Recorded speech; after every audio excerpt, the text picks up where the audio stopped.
Marshall Sutcliffe with Paul Cheon. And Paul, we have rushed pretty quickly here to get to this point, but it is the time of the day where we're going to be saying goodbye to some of our players as we have elimination matches here in our lower round 2. And what that means is you lose and you're done. You've had enough chances, double elimination. This is your last chance. In the feature this round, we have a really sweet matchup here. I'm really curious to see how it plays out. It's Christopher Larson on Jund against Michael Jacob with the Mardu Winota deck. The players are ready. Let's head on down and see who survives. Okay, Paul, so what do you make of the matchup here? You know, we've kind of gotten used to one side of the battlefield having, you know, Teamer or some type of reclamation deck that's kind of attacking Magic at an angle that we're not necessarily used to. Here, these are two creature decks going at it, but they definitely have a different take on how they go about winning. What do you like here? What do you see? Yeah, and they talked about it at the desk, but I think the most important card in this matchup is likely going to be the Mayhem Devil. The way Mike Jacob is looking to win any of his matchups is curve out with the small creatures and then slam down a Winota.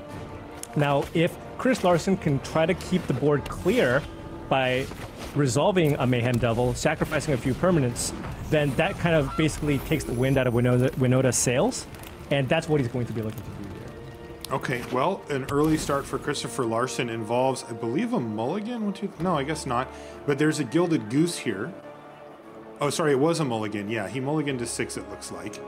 But he does have Gilded Goose on turn 1, so that's a good start there for Chris. On the other side of the battlefield, it's Michael Jacob with, well, you know, this is an aggressive deck, but as you can see, a Temple of Triumph here on turn 2. A little bit awkward for him, and it will leave him with no relevant plays this turn, it looks like.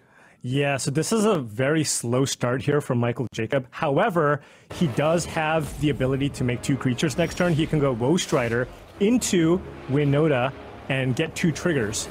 So that's kind of what he's banking on here and hoping that Chris Larson doesn't have the Mayhem Devil or a way to interact with his creatures. And Chris, you know, if you take a look at his list, not a ton of removal, right? He's got the 2 copies of Claim to Firstborn, which does work well with cards like Witch's Oven, Priest of Forgotten Gods. Doesn't have one in hand. And outside of that, really just leaning on the Priest of the Forgotten Gods and Mayhem Devil to do most of the work. I think coming into this event, Chris Larson probably didn't expect a ton of creature decks in the field, but he does have a pretty good record against them in this tournament. Really curious to see how this plays out because as we've seen, Michael Jacob, his deck has the ability to simply overwhelm the board, where even cards like Mayhem Devil may not be enough. You know, if there's say a Venerated Loxodon curve out or something where Christopher's like, okay, I got the Mayhem Devil and I can throw around a few damage, but I'm just gonna get ran over by so much power and toughness. As we see here though, that is not the case this game by any stretch of the imagination. Michael has an extremely slow draw by his deck standards, and this could give Christopher quite a bit of time to line up some type of defense here. We see Woe Strider hit the battlefield now for Michael.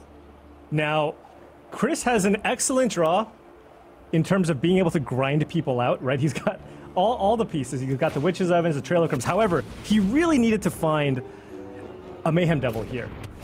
As we know that Mike Jacob has a Winota that he can slam next turn and get those 2 triggers here. So this is going to be a really, really big attack here from Mike Jacob. So already we see, without a card like Mayhem Devil for Larson, Michael Jacob with the ability to overwhelm the board. He's left unchecked here, right? And that could be a major issue for him, as Larson, well, just hasn't seen that Mayhem Devil yet. It just hasn't shown up.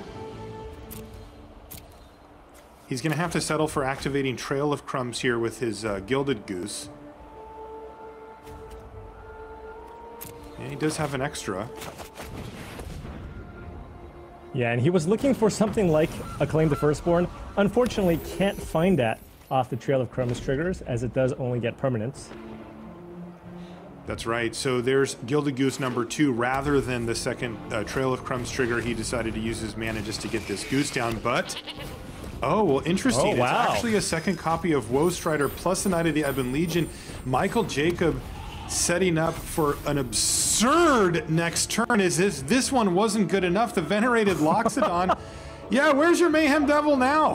Right. This is ridiculous. Yeah, even if he finds the Mayhem Devil, there's just nothing he can do. Chris Larson isn't playing instant speed removal, so he cannot get that Winota off the battlefield before those triggers happen. And Mike Jacob next turn is going to get 6 triggers here off the Winota. You know, you say that, Paul. I wonder if just the board is enough. Like right now, Larson has 0 power and 4 toughness over 2 Gilded Geese. He's facing down 4, 8, 10, 12, 16 damage, Winota aside. He's just getting ran over. Oh no, another land? Oh my, next turn is going to be insane for Michael Jacob. Oh though. my goodness. I can't wait for this. Every creature he has triggers the Winota here too, right? He just somehow has no humans? Yeah, and Chris Larson was able to find the Mayhem Devil, but I think he really needed it on the previous turn because, as you mentioned, Mike actually choosing to play the Winota a little bit patiently, not getting the trigger right away, and instead making his board extremely wide and also, most importantly, adding an extra toughness to his board so that to minimize the effects of a Mayhem Devil. Right. I mean, it feels like best case Christopher can get rid of one of the creatures with 2 toughness, so that is a goat token. Yeah. Like that's the most now if he got to untap with the devil, it could be ridiculous, but as we see here with the Winota just waiting in the batter's box here, she's gonna hit the battlefield and Larson is gonna be just flat out overwhelmed here. The only question I have left, Paul, is will Christopher actually let the triggers resolve, or will he concede to the Winota itself? I mean, I hope so. I'm sure the viewers hope so. I want to see it. And Chris is just basically saying, look, he can barely even beat what's happening on the board, but once you see the Winota. And the looks on the players' faces tells it all. Chris has kind of a smirk and goes to have a sip of water while you see a gleeful grin from one Michael Jacob. And we're going to see a massive attack. Look at this. 6 triggers on the stack from Winota. Let's see what he can hit. A Basri's Lieutenant, and that's enough for Christopher Larson. He says, fine, I've seen enough. And game number 1 goes to Michael Jacob in impressive fashion. Ooh, that was brutal. And you would think that that's kind of one of those starts where you would expect Chris Larson to have a good shot, right? Mike Jacob played nothing until turn 3 of that game. And without pressure, typically the Jund decks can play the long game, but Chris Larson was mostly just filtering through his deck and was not finding a relevant threat until too late. Right. You know, it's interesting how big of a difference the Venerated Loxodon makes here, right? Like, that's the difference between having a board that could be potentially vulnerable to, you know, like the Mayhem Devil or to a spot removal spell or something like that. And it just shuts out all that stuff by creating every single creature was relevant there. Even the goat token somehow, you know, we're triggering Winota and attacking for damage there. And the Loxodon curve is what I would definitely fear if I'm in Larson's seat. That said, if he does find a way to deal with the first couple of small creatures played, well, then the Loxodon doesn't come down, Winota doesn't look good anymore, and you could easily imagine Christopher Larson grinding out the rest of the game against Michael Jacob. It's just Michael was left unchecked. He didn't even have a great curve there. It didn't happen until turn 4, turn 5 for him, or turn 3, turn 2, turn 3, but as it stood, way too much for Larson to try to come back from there, and a very easy win there for Jacob. Now, as you can see, Michael Jacob actually choosing to board out all 4 copies of the Selfless Savior. Chris Larson doesn't have any sweepers. Additionally, just trying to cut down on the number of 1-toughness creatures in his deck because of the existence of Mayhem Devil. Now this is a much better draw here from Larson. Check this one out, Paul. He's got Priest of the Forgotten Gods plus Noxious Grasp and the Mayhem Devil. He doesn't need much else to make this hand just nasty. Yeah, this hand should line up beautifully against, particularly against what Michael Jacob has right now. He's got a Raise the Alarm, possibly just going to run out of Lazotep Reaver here, but doesn't have an immediate answer here to the Mayhem Devil. He did sideboard in a few removal spells to kill this devil. Just hasn't quite found one yet. Really interesting to see how this plays out, because this is where we get to see the Mayhem Devil really shine. If it can start getting triggers and keep the Loxodon from coming down, then that could be good. Oh, but the Loxodon can come down right now thanks to Raise the Alarm. Oh, and this is where we get to put our theory to the test, Paul. We talked about how critical the Loxodon is against the Mayhem Devil. Will it be enough? Because look at the power toughness on the battlefield now. There's only so many triggers you can get off of a Mayhem Devil, right? Yeah, there's a lot. I mean, Chris Larson does have a Noxious Grasp to at least be able to kill this Venerated Loxodon. Looks like he's just going to run out more creatures here instead. Brutal. Priest of the Forgotten Gods looks like it's already sort of past its prime here as well, given the number of creatures on the battlefield. Now, this Basri's Lieutenant is also going to be huge. It combos so well with Venerated Loxodon, because now, you know, with the Lieutenant in play, if Chris doesn't kill the Lieutenant, all of a sudden any of these creatures with counters on them just turn into Knights again. Yep, they turn into 2/2 Knights if they die, as long as Basri's Lieutenant is on the battlefield. And here it is, more bad news for Christopher Larson. Wow, Michael Jacob just putting such huge board states down in both games. It's what his deck does. And Larson, even with the Mayhem Devil draw here, has been as of yet unable to control the board.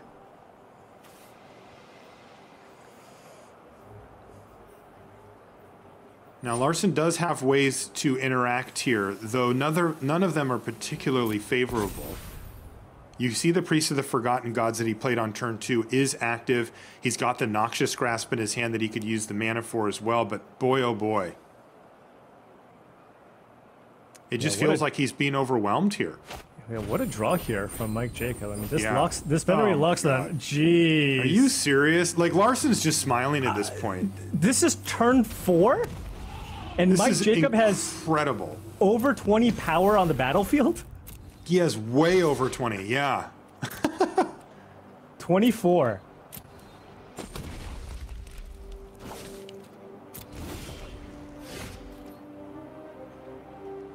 My goodness.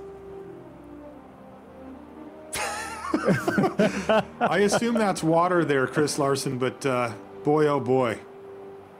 Not much you can do other than have a sip of water at this point if you're sitting in Christopher's seat. It's just simply overwhelming. I mean, that's all it is. Yeah, I mean, I think he was hoping for maybe a Claim the Firstborn to just have additional fodder here, to sacrifice the Priest of the Forgotten Gods. But, I mean, this Mayhem Devil looking a little embarrassing here right now due to this, due to the copy of the 2 Venerated Loxodons here. And Mike is aware. Look at his face. He knows. Yeah, you know, he did have one of a quick moment a minute ago where he was like, and you know that he's thinking, what is the way that I could lose this? Is there any possible combination of cards? I looked away for a second, and when I looked back, he had a big grin, and I think his answer was nope. There's no way here. I like Chris putting the fear in him a little bit. Trigger upstairs. He doesn't have anything to kill of relevance anyway. Just the burn strategy. I mean, at this point, I think Chris Larson probably just has to go for some kind of chump blocks next turn, and then before damage, activate your Priest of Forgotten Gods, get a trigger here, and maybe hope to top deck a second Noxious Grasp here off the draw from the Priest of Forgotten Gods.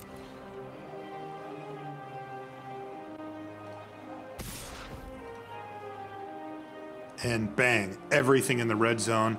All of the creatures for Michael Jacob attacking, looking to overwhelm Larson's defenses. Larson deep in the tank trying to see if there's any possible way to even survive this turn. He's going to kick things off with Noxious Grasp. Yeah, I mean, doesn't necessarily need to use it right away. He will have mana here for the Priest of Forgotten Gods. He just has to figure out what he's looking to Noxious Grasp. Given the way he's lining up his blocks, you have to think he's going to Noxious Grasp the Basri's Lieutenant, so that for any other creatures that Chris Larson chooses to kill after, Mike Jacob will not be getting those Knight tokens. That's right. Okay, so he has blocked, so the Lieutenant's going to get Noxious Grasp here. That'll put Larson back up to 14. Currently, he's slated to take 12 damage. He's going to make a food token here. And are we going to see the Priest of Forgotten Gods activated with the Lieutenant trigger up so that so that Michael actually has to sacrifice an attacking creature. It does look like that's the case.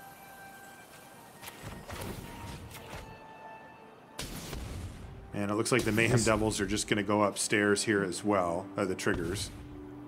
Yep, and Mike Jacob will take 2 here and then take an additional point of damage here. Right, when he's from forced the to sacrifice. sacrifice. Right, so away goes the army token. And down to 10 goes Michael Jacob.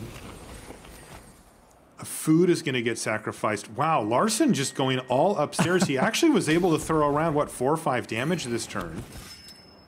Yeah, I Is mean, Larson, like, trying to set himself up for some way to actually win the game?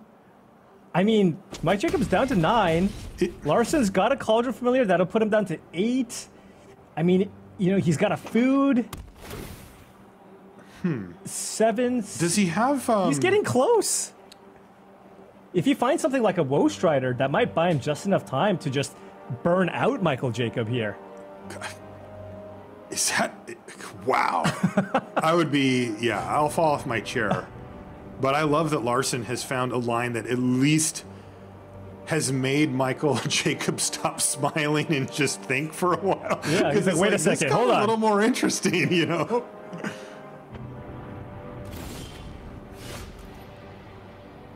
Lava Coil was the draw. I can't imagine that that's what he wanted to see here. Yeah, I mean, that'll ensure that Larson isn't just dead here. He will be able to Lava Coil this venerated Loxodon. Okay, well, first things first. Let's get the Cauldron Familiar on the battlefield. Yeah, I mean, I think he's still alive if he just blocks here. So he can Lava Coil the Loxodon, block a 5/5 and a 3/3, and a 1/1.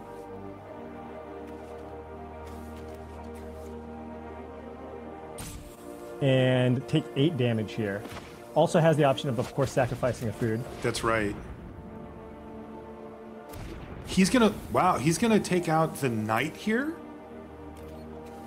Interesting. Is he getting in? He's getting in for damage, attacking for 3. Oh, but raise the alarm for Michael Jacob to soak up some of this damage. That has to be the death knell here for Larson. I mean, we were trying to figure out if he could have any possible way of getting the job done with this Mayhem Devil. You know, the Priest of the Forgotten Gods, the food token, sacrificing these things and try to get the job done. But you have to figure that, you know, 3 damage less is just not going to be enough. Yeah, I mean, I love that Larson put himself in a position to potentially win here. He's still not just dead. Mm-hmm. He goes to 12, block. And then he can sack a food to gain 2 life. 3 life, excuse me. So if yeah, he blocks that's the what 5, I meant. Yeah, so go ahead. If he blocks the 5/5 and the 4/4, he takes 10. He would take 10 damage and then go to 2 if he sacrifices the food. Right. Yeah, that's real. He also has the Priest of the Forgotten Gods. Right. So if he sacks the food, the Cauldron Familiar, and a Mayhem Devil, that's 3 damage. Yep. Off the trigger. Priest then does 2 additional damage. So that would put Mike Jacob down to 3. Which, by the way, that Mayhem Devil was attacking for 3 if there was no way to interact there. Right. So that probably was what Larson was hoping would work out. But unfortunately for him, Michael Jacob way on top of it with the raise the alarm and the chump block there. And he's doing math now. Michael Jacob's running the numbers. Yeah, he doesn't have enough for a lethal attack here. But the problem is Chris Larson, in order to just survive this turn, needs to block with the Priest and the Cauldron Familiar. So he will basically have no board. Because he'll activate the Priest as well. Right. So he can get Mike Jacob down to 3 with no board and basically 2 draw steps, right? He gets a draw card off the Priest of Forgotten Gods and then the draw for his turn. And I don't know if there's a 2-card combination that he can draw that would allow him to deal 3 points of damage remaining to Mike Jacob. This game got very interesting very quickly after what looked like an overwhelming start for Michael Jacob. Larson started throwing Mayhem Devil triggers at Michael. And it was like, what is he? Oh, and all of a sudden you can see that there was a line of play there where if Michael had a couple of lands in play, Larson may have been able to actually patch together a victory here somehow. Unfortunately for Chris, that was not the case. And Michael fired off Raise the Alarm to get a couple of tokens and soak up 3 damage, and it looks like that may be the difference in the game here. I mean, if Mike Jacob doesn't have the Raise the Alarm, Chris wins that game. It's insane. Right? Yeah. I'm really impressed by Larson finding that line. And because, you know, when we saw him use Lava Coil to take out the 2/2, it's like, okay, he's attacking. Right? I mean, this is like actually a real thing at this point. All right, so Michael Jacob attacking now for 14. Yeah, so Chris Larson could just choose to chump block here with the Familiar, see what he draws, and just sacrifice the food to stay alive. The problem is Mike Jacob has 2 blockers here. If you notice, he didn't attack with one of the Venerated Loxodons, even though he could have. Knowing that no matter what, he doesn't have a lethal attack this turn, so he doesn't want to put himself in a position where somehow Chris top decks something to come back and steal this game. Interesting, but it does open up that door that you mentioned where the cat can jump in front of the Loxodon and then the food can get eaten. And that would actually keep Christopher Larson alive. So what would happen if Chris Larson draws a Mayhem Devil? So if he draws a Mayhem Devil, that would deal 2 damage each from the that would be lethal, wouldn't it? Right? Because Mike Jacob also has to... No. It wouldn't be, because there would be no Mayhem Devils in play. So he would be able to deal 6 damage. And he does need to use up his food here. Yeah. In order to survive as well. He's lining up... he's taking 9 damage as it stands, and he's at exactly 9.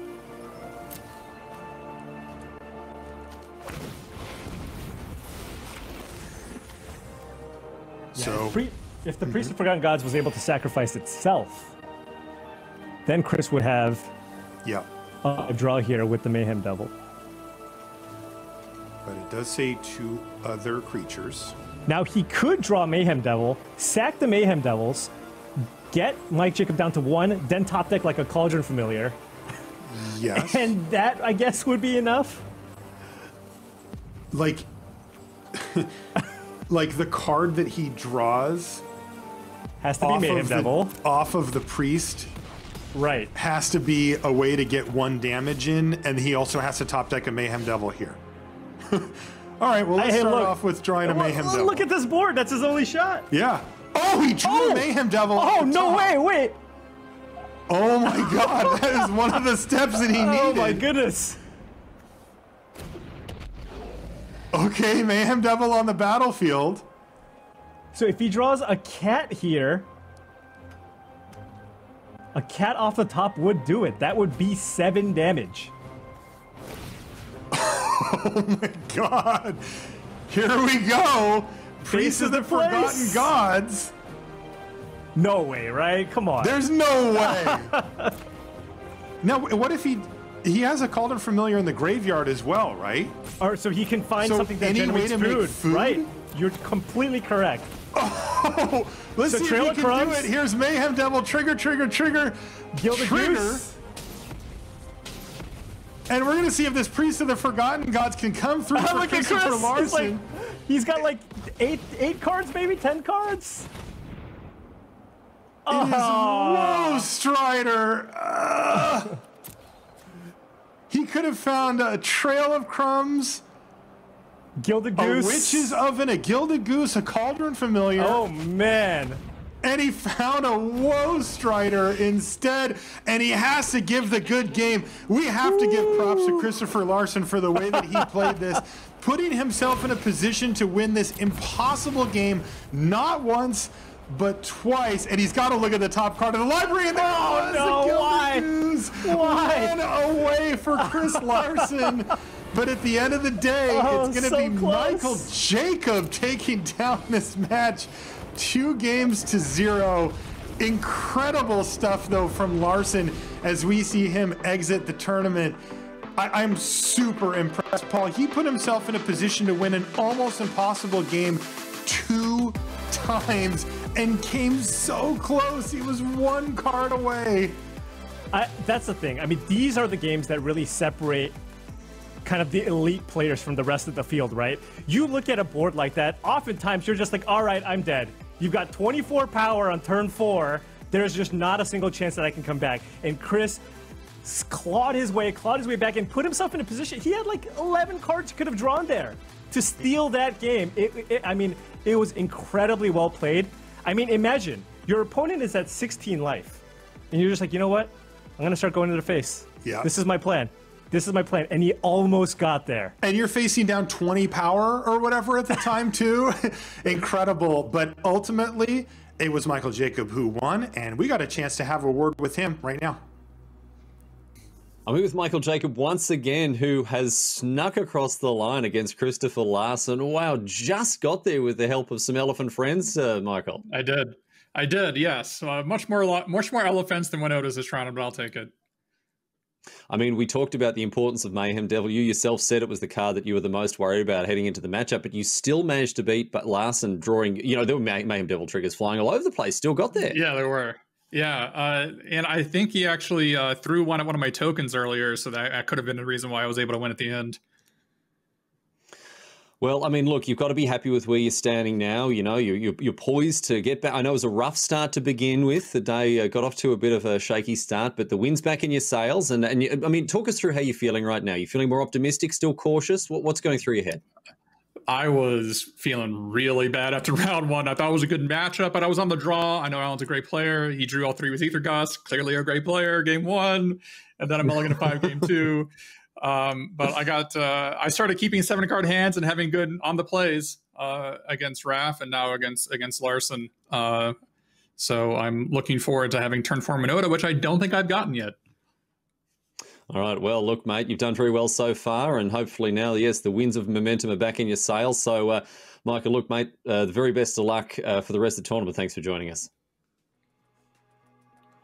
And welcome back to coverage here of the Players Tour Finals. That was an absolute edgier seat. My heart's still pounding from that one. I have to say, mad props to Christopher Larson, not only for finding those lines, but for the way that he handled it as well. You could see that he's like, he got so close to stealing that one back from Michael Jacob, who just had an absurd draw. Really interesting. We were talking about Mayhem Devil coming in and how big of an effect it can have. It had a much different effect than we thought it would in that match, starting to throw those triggers upstairs rather than at the opponent's creatures. So what we've got now is a short break lined up, but we do have our other match here for this round, which is going to be Patrick Fernandez versus Alan Wu. We get to check in on that right after these messages.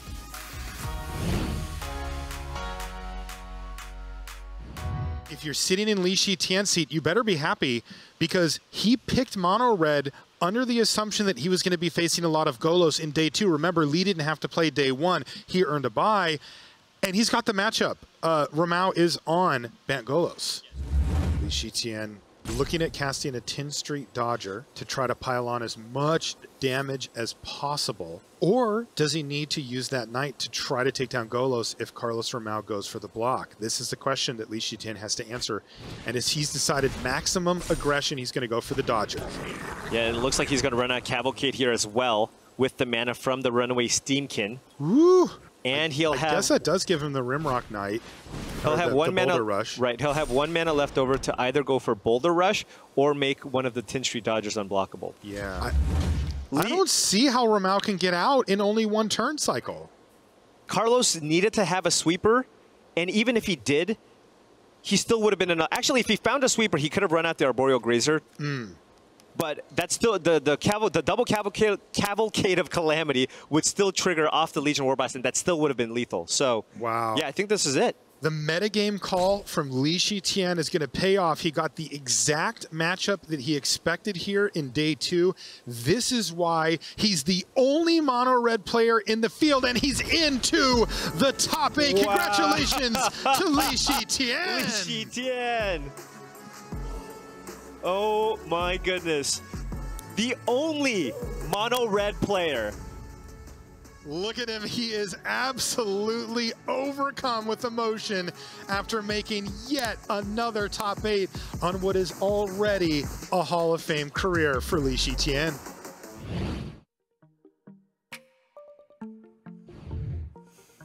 And welcome back. Time to catch your breath here for a minute, but the action keeps rolling. We are not done with this round yet. Let's get right into Patrick Fernandez versus Alan Wu as we join the match here. It's game number 3. The players having split the first 2 games, and we get to see the decider. I will remind you that we are in the lower round 2, which means that a loss here would be the player's second loss of the top 8, and that would mean that they are done for the day. So this is an elimination game. Whoever can find the victory here is going to continue on, and whoever doesn't, well, they're done for the day.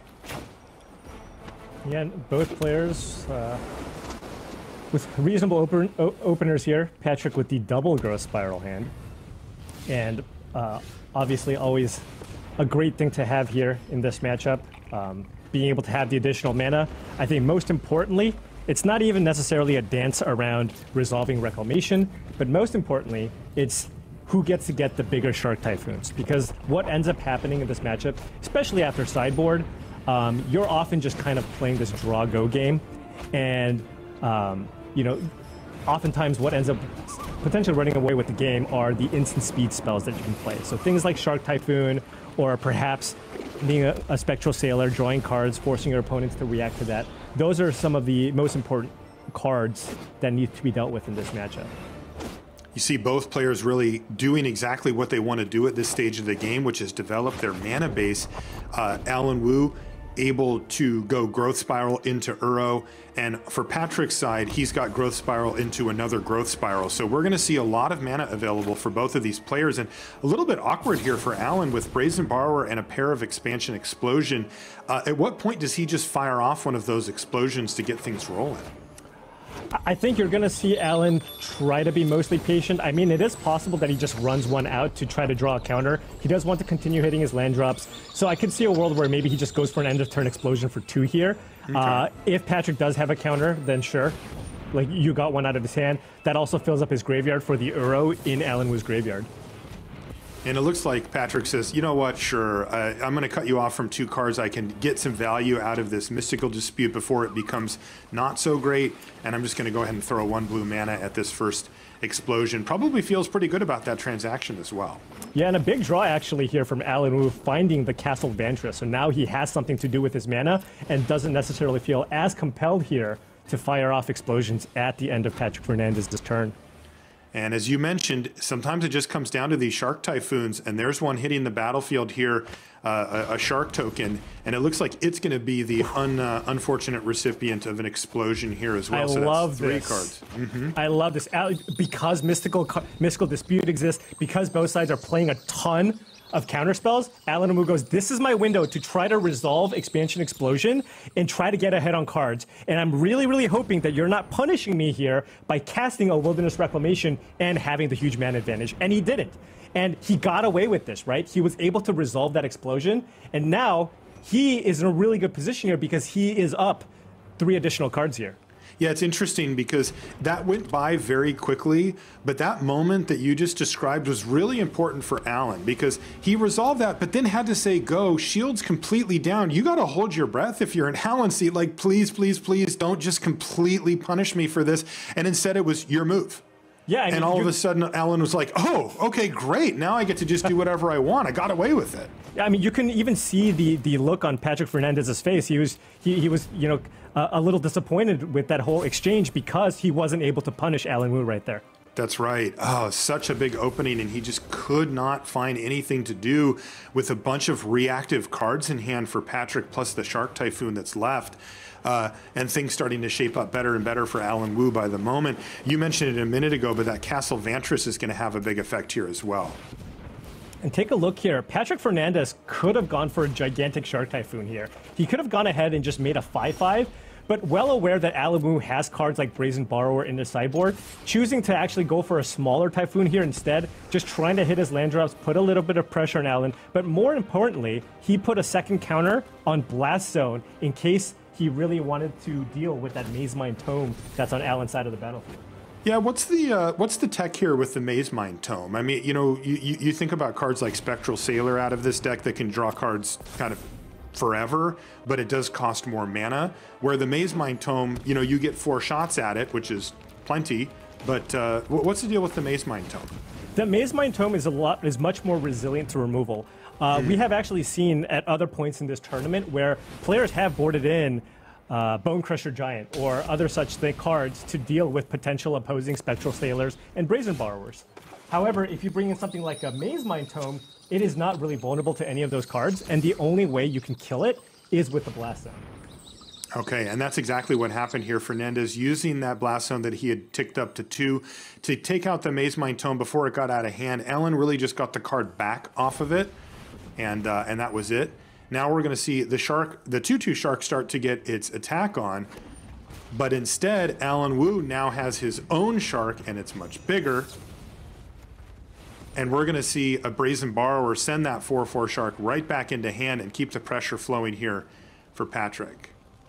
And Alan Wu now just debating whether or not he wants to use Mystical Dispute here to kind of tax Patrick Fernandez's mana to try to untap and resolve something big. Now this does like signal to Patrick Fernandez that Alan almost definitely has a dispute here, right? Oh yeah, definitely. So that's a read that he'll get? Yeah, I mean, it could also be one of those things where maybe Alan sets a stop if he doesn't have the dispute and still spends that same amount of time just to at least give your opponent the impression that you might have it. Yeah. Interesting development here as well for Patrick. He did find that Fabled Passage, but thus far has no red mana available to him. So that will be his first red mana source. Right now, he got Explosion in hand, and you know he's not a business here. And unfortunately for Fernandez, the biggest shark he can make here is a 5/5, which is just one off of being where he needs it. Right. I mean, Patrick had to sacrifice a land to deal with the Maze Mind Tome that was on the battlefield, and now won't be able to make a shark token big enough to block the Uro. Additionally, Alan has the Brazen Borrower too. Oh my. Oh no. No. Oh no. Oh no.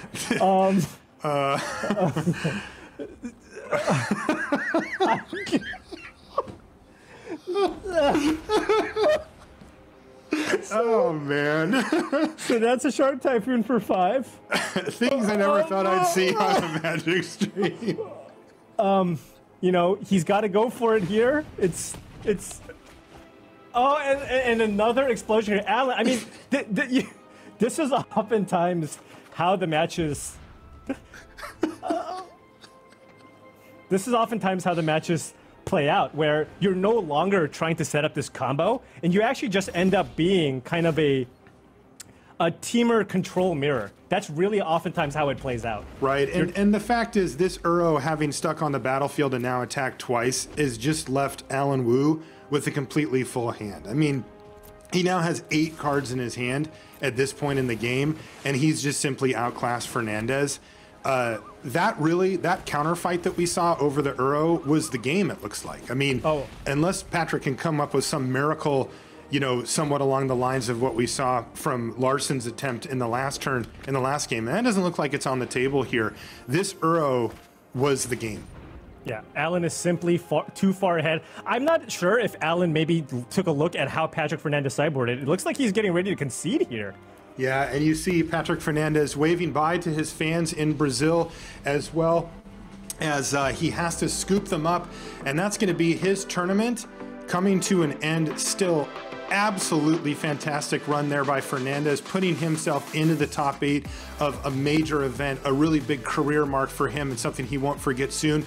But this round, it's Alan Wu advancing and moving on, keeping his dream alive. Now, Alan doesn't have any wiggle room here either. If he loses another match, he'll be out of the tournament, but not this round, he says, as he keeps himself alive. That's going to do it for this round. We're going to be taking a break, and we'll be back with more right after this.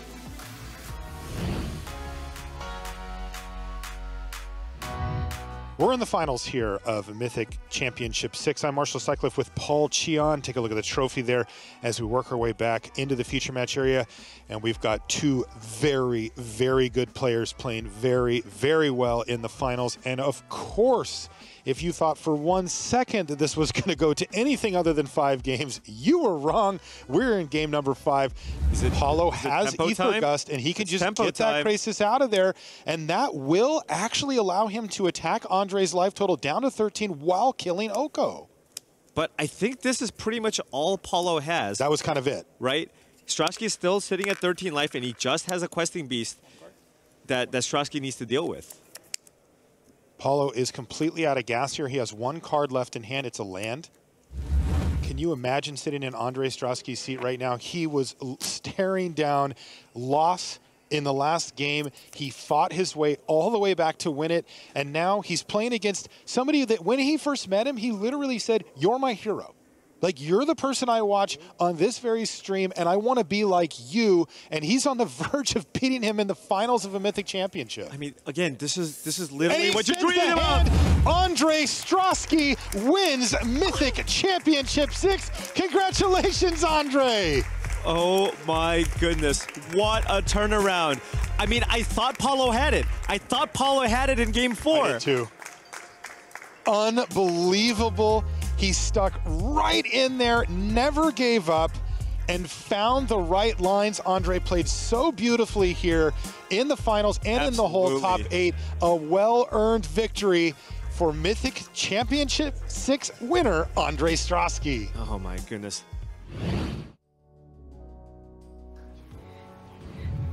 Hey everybody, welcome back to the news desk here in the Players Tour Finals. Well, when you gotta go, you gotta go. And when you gotta win, you gotta win. It's gonna be Alan Wu versus Michael Jacob in the lower round 3 here of our bracket today in our top 8.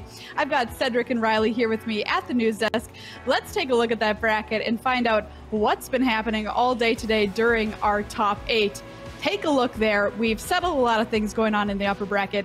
Christoph Prinz versus Riku Kumagai will play in the upper finals. The loser of that goes down into the lower finals, who will play the winner of Alan Wu and Michael Jacob, which is what we are setting up to see. Cedric, for you, this last round, what stands out? Well, it was, man, Christopher Larson almost stole that game from Michael Jacob. That's the first thing that stands out to me. Just really, really masterful play.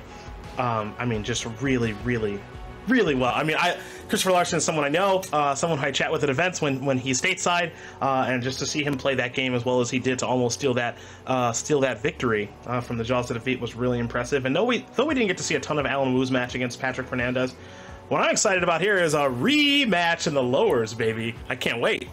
Yeah, that's right. It is a rematch, grudge match, if you will, from Wu and Jacob, which we'll see in a little bit. Riley, how about you? What have been some of your takeaways here?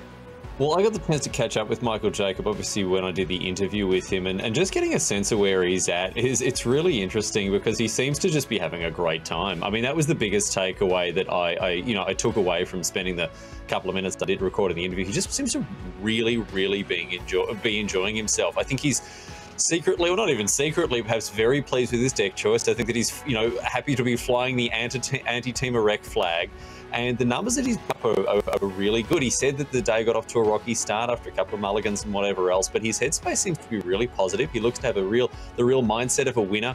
But again, what really struck me is he's just here to play Magic, sling some cardboard, and have a great time. And I really admire that. I think that a lot of pros, they dial in, they get really focused, and fun doesn't often come into it, especially with, tens of thousands of dollars on the line in these massive tournaments. But it's really good to see that MJ is here to have a good time as well as, crushing his enemies and seeing them driven before him. So I know a lot of people will be barracking for MJ, and certainly, I hope that this Mardu Winota deck continues to treat him kindly, but we will see. Alan Wu, of course, his next opponent.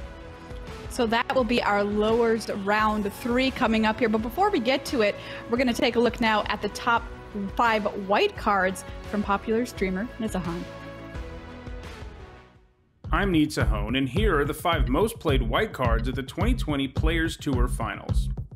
At number 5, it is Seasoned Hallowblade, a highly aggressive creature. This 2-mana 3/1 is not easy to deal with since he can become indestructible for no mana investment at all. You just have to discard a card. That makes the Hallowblade capable of attacking pretty much all game long, and opponents often just have to take the damage. He's also immune to a lot of the removal in the format, including the board sweepers. That's especially scary if he's loaded up with +1/+1 counters or has an Embercleave equipped. At number 4, it is Giant Killer, a creature with an adventure called Chop Down. Creatures with adventures that are removal spells tend to do pretty well, and that's because they net you a 2-for-1. Chop Down kills lots of scary creatures in the current standard meta too, like Uro, Rotting Regisaur, and Nightpack Ambusher, and even if your opponent doesn't have a bunch of targets for it, it's a Master Decoy at worst, and that's a pretty good fail case. At number 3, it is Shatter the Sky. 4-mana Wrath effects have a history of being quite powerful, and they almost always see play in Standard, so it's no surprise that Shatter the Sky is on this list. It does come with the downside of allowing your opponent to draw a card if they have a big creature out there, but you will still usually be coming out ahead of your opponent when you cast this since you are wiping out their whole board. And hey, if you have a big creature out there, you get to draw a card off of it too. This standard has several potent aggro decks, including the various sacrifice decks, as well as mono green and mono red, and a Shatter the Sky resolving is often enough for slower decks to take over the game against aggro decks. At number 2, it is Elspeth Conquers Death. Because sagas tend to give you different effects over the course of a few turns, they tend to give you some pretty amazing value, and Elspeth Conquers Death doesn't disappoint there. It gets the most value out of chapters 1 and 3, which kills something and reanimates something respectively. This is going to net you a 2-for-1 in most cases, making it a challenge for your opponent to be ahead once this saga has done its thing. In the end, it both adds to your board and takes away from your opponent's, and that's a great way for a slower deck to pull ahead of a faster one. And hey, even chapter 2 is nice. Making your mono red opponent have to pay extra for that Embercleave is a pretty great feeling. And the most played white card at the Players Tour Finals is Glass Casket. It's a pretty effective way of dealing with smaller creatures, and the fact that it exiles them is of huge importance in Standard right now. There are many creatures that the Casket can target that either have obnoxious death triggers or recursive abilities. This includes key cards in Rakdos Sacrifice like Gutterbones, Woestrider, and Annex. It also deals with the obnoxiously indestructible Seasoned Hallowblade who we talked about earlier. The format is also littered with many other powerful targets for this, like Scavenging Ooze and Jol Real. Those were the most played white cards from the 2020 Players Tour Finals. If you want to see more of my top card countdowns, check out my YouTube channel at Nitsahon Magic.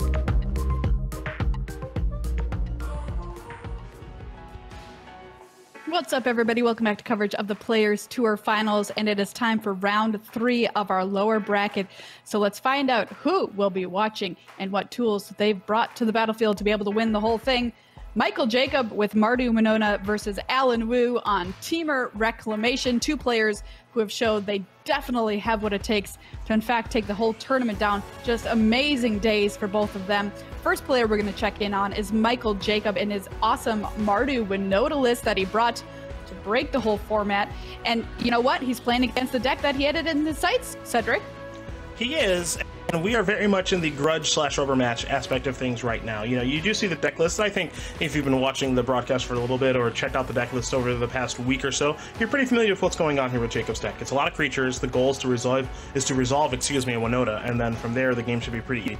You're doing some things in the interim of building a battlefield with Venerated Loxodon or Basri's Lieutenant, things of that nature. But what you're more doing, as MJ explained, was he's not really playing any red-based threats to make the Aether Gust that people are main decking in this standard format horrible. And he did a fantastic job of that, and did a fantastic job of it throughout the Swiss, and unfortunately lost to Alan Wu in the top 8. So that's what I mean when I say we're looking at a rubber match/grudge match here, because these players have played before. MJ got the better of him earlier. Alan Wu got the job done earlier today. And as you take a look at Alan's deck list, you're going to find a deck list that's, it feels like as stock as can be as far as Team of Reclamation is concerned. Nightpack Ambusher is a card that most people weren't playing that Wu has decided to play a couple of copies of. MJ had mentioned in a chit chat with Riley that that Alan was able to draw all 3 copies of Aether Gust in game number 1, and MJ's draws weren't particularly good in the games that they played earlier today. But they get the opportunity, the 2 of them, to butt heads one more time to see who gets to move on just one step closer to winning this tournament. Well, Wu's done it once before. Can he do it again? Riley, who do you think is going to come up on top here second time around? MJ all the way, baby. I'm going to steal Cedric's thunder here and say that MJ's got it in the bag here. This is a deck that MJ built specifically to beat Team of Reclamation. Wu did not come teched out for the Mardu Winota matchup, surprisingly, and I don't think anyone did. So I think this is going to be, I think Michael Jacob is currently in the position of moving house. Address 123 Easy Street. MJ all the way. All right, so hopefully Mardu Winota is not Mardu with Ota, right, Cedric? Do I have to? Could have gone with Mardu lose Ota instead of Mardu win Ota? No. You know, whiff, because sometimes it doesn't hit, you know what I mean? You know that if you have to explain it. Yeah, I'll just see myself up. It's not great. I'm picking MJ to win in this rubber match between the two, so I can save this segment. Mardu Winota all the way. Maria, I think this is where you throw it to a commercial break and save yourself. All right. We'll go to commercial. No matter how good my jokes were or not, we'll be back in a couple minutes.